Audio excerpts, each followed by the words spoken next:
blank, Majjhima Nikaya. Middle-length discourses. Translated by Bhikkhu Bodhi. suttacentral.net and suttas.com. MN 132 Anandabhadakarata Sutta. Ananda and one fortunate attachment. Thus have I heard. On one occasion the Blessed One was living at Savatthi in Jeta's Grove, Anathapindika's park. Now on that occasion the venerable Ananda was instructing, urging, rousing, and encouraging the Bhikkhus with talk on the Dhamma in the assembly hall. He was reciting the summary and exposition of one who has one fortunate attachment. Then, in the evening, the Blessed One rose from meditation and went to the assembly hall. He sat down on a seat made ready and asked the Bhikkhus, who has been instructing, urging, rousing, and encouraging the Bhikkhus with talk on the Dhamma in the assembly hall?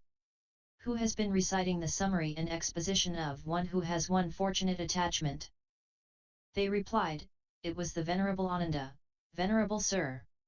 Then the Blessed One asked the Venerable Ananda, Ananda, how were you instructing, urging, rousing, and encouraging the Bhikkhus with talk on the Dhamma, and reciting the summary and exposition of one who has one fortunate attachment? Ananda, I was doing so thus, Venerable Sir.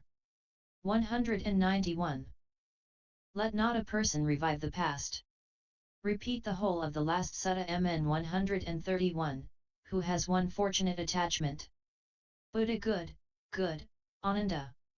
It is good that you were instructing, urging, rousing, and encouraging the Bhikkhus with talk on the Dhamma thus, and reciting the summary and exposition of one who has one fortunate attachment thus, let not a person revive the past.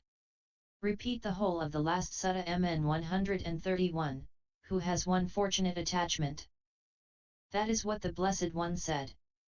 The Venerable Ananda was satisfied and delighted in the Blessed One's words.